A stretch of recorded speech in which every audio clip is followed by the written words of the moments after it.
Hi guys! So, samahan niyo ako na samahan si Alexis maglipat sa new apartment niya para mas malapit na siya sa work kasi medyo nahihirapan na daw siya mag-commute and saglit na lang naman siya. So yan, after 2 to 3 minutes, nakarating na tayo sa condo niya.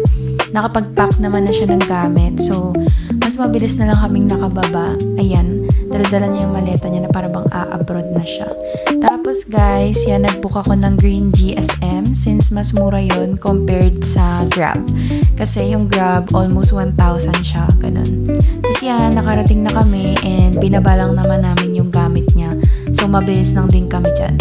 Tapos, after noon, yan, naglakad-lakad lang kami para makapunta na sa market kasi dun yung sakayan guys. Tapos yan, mukhang masarap yung dumplings tsaka yung pansit kaya huminto kami saglit. Lakad-lakad ulit sa daan na parang Baguio. Kasi puro pataas guys yung nilalakaran doon. Pero hindi naman daw bahain yung lugar. So yan, lakad-lakad lang ulit hanggang makarating na. Malapit na kami yan sa SM Aura guys. And kabila ng SM Aura is market na. So malapit na kami. Ayan, may nakasalubong pa kami. Hulaan nyo kung sino yun. Ayan na yung mga store sa market. Like sa labas yan, malapit dun sa parang terminal din nila na pa-south yata. So yun, may mga flowers, may mga din dyan, parang pang pasalubong. Tapos yan, tinatanong ko siya kung gusto niya ba dyan sa Korean store. Kasi nakikrave daw siya ng samji, pero ayaw niya daw. So sabi ko, di wag, madali naman akong kausap.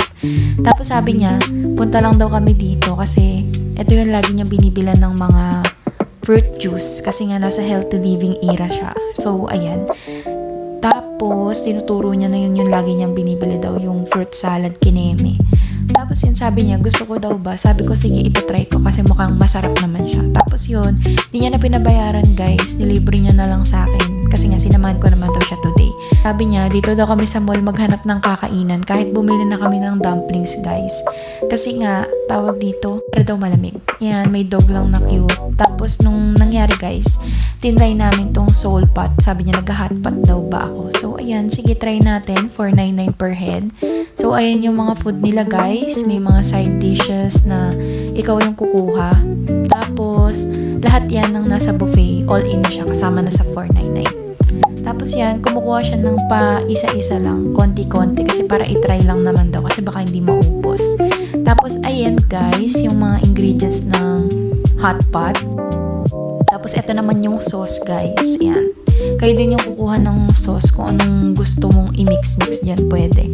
Tapos yun yung hot pot namin, medyo natuyo kasi ang tagal namin kumuha ng ingredients. Tapos finally guys, pauwi na kami. Papunta na kami dyan sa sakayan. Papunta naman ng Guadalupe na MRT kasi dun kami sasakay. And for the first time in forever, nakaupo ang mga girl. Di siksikan. Yan, nakarating na kami ng Guadalupe guys after walking and mag-jeep. Tapos yan, dumating na din naman yung train. Medyo madami ding tao kahit Saturday, pero hindi siya kasing dami kapag weekdays kasi talagang siksikan dyan guys. Yan. Pero standing pa rin kami. Hindi pa rin kami nakaupo hanggang Araneta Center, Cubao. Tapos dumaan muna ako sa condo niya kasi nga sabi niya bumaba daw ako. And tinulugan niya ako guys. Sabi niya nung pagdating namin, inaantok daw siya. Tapos narinig ko naghihilik na. Yun lang. Bye guys!